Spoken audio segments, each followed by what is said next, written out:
My MySpace top 8 and then my like first 100 friends is filled up. And my next however many acquaintances filled up. And if I want to spend time with new people, it means spending less time with someone else.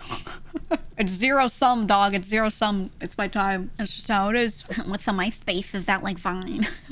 I do not miss MySpace, but I miss the one or two things like I do not want it to autoplay, but I miss like the profile music being there a little bit. I miss people customizing their profiles. Everything's so blank nowadays. Nothing is like your own web page, quote unquote, which is what early social media was. It was supposed to be like your own page that replaced building your own website, because everyone used to have a thing and they were like, this is my own homepage, and then you would go to that person's website and it was just like theirname.com or whatever, right? Firstlast.com. That's what everyone used to do back in the days. And then at some point it turned into social media to like replace that, right? That was sort of the I guess progression. And now it's all the same, man. It's so boring. I think the only one that lets you highly customize still is Tumblr. But Tumblr is like such its own beast, you know, but it actually has like really, really good tools and customizability for like changing how all of that looks and functions, which is neat. And I wish you could do that a bit more with other sites. I understand why you can't. I completely understand why, but you know, Tumblr dead without the porn. Tumblr was still huge without it. I'm gonna be honest. It was overrun with it. I think they should have just like locked it away behind a thing where you just tell it if you want to see that kind of content or not when you enter the site, and there you go. I don't know. I'm not a fan of like separating out 18 plus from everything else in a way where it's like locked down entirely. It can't be on this place at all or whatever. I think sometimes it just doesn't make sense. But it depends on who's on there. It depends on who is like the user base. And I think the problem is these sites don't really get to choose their user base. You can set something up and try to get a certain age of people or whatever, but like when a community latches onto your site and starts using it, that great, you have them now. You can't really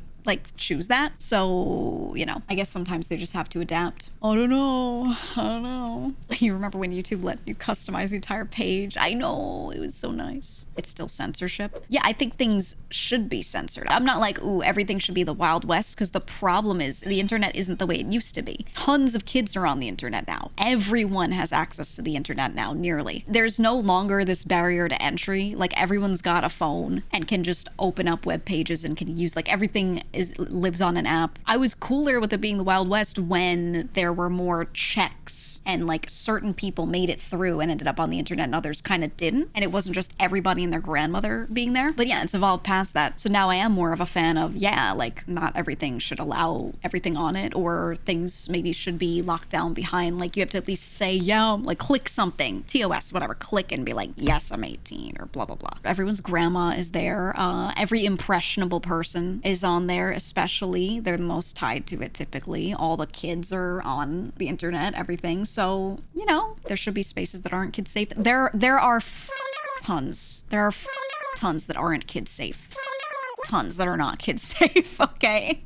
People just get mad when like the one that they use a lot gets censored a bit. And I'm like, yeah, you use it a lot because so does everyone else. And now it has everyone on it, including all the kids. Like, it's okay for things to be segmented out. This thing is here, this thing is not there. And I think it's better if a site says, hey, we're not going to allow this here, because then they don't make you prove your identity and prove you're over 18 and start pushing that boundary that scares a lot of people, right? Then they can just be like, we just don't have it here. Okay, you know? Now you don't have to deal with all those other side conversations. So I'm a little more okay with some sites being like, let's just take this stuff off of here so we don't have to do any of that, you know? I don't know. I feel like there's no good solution that I love that's perfect to the problem, but I'd take that over, you know, every site requiring everything to be verified and allowing everything on the platform, because then you have to like prove your identity everywhere, and I'm like, ooh, ooh, you know, not really a fan. You said, I just wish someone actually figured out a way to verify ages that's private, not whatever the they're trying.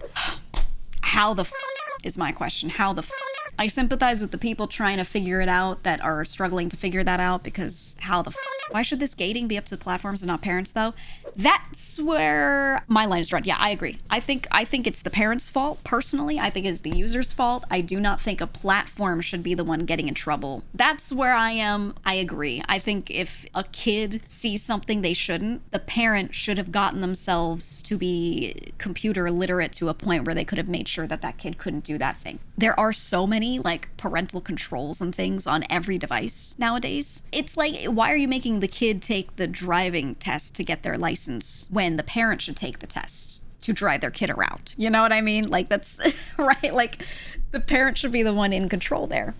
Same thing with this device. The parent should take like a internet literacy, I should say, exam or something. Understand parental controls, lock things down, whatever. And just have that be the thing. Parents getting upset when they have to parent. That's the thing, is like, I understand people don't have a lot of time to sit with their kid nowadays. A lot of people that people make fun of iPad kids, right? But a parent often throws an iPad in front of their kid because they're so tired. Either they are not sitting there with them because the mom only has 2 hours to clean the entire house and get their food ready, whatever, so they cannot sit with their child. So yes, they give them the iPad, right? Or maybe they do have that time, but they're dead tired because they just finished working like a job and a half. So they're just laying on the floor next to the kid, like unable to do anything, you know? I think there are a lot of people that do it too much. Shame on them. But yeah, people are going to hand devices to their kids a lot more. So since that's the reality, they should be forced, I think, in some way to be able to understand how parental controls work and set things up a certain way before they hand it to their kid, so that they can feel not perfectly, but more safe just handing them a device and just letting them go while they're like sitting there making their food for the next day and stuff, you know? I don't know.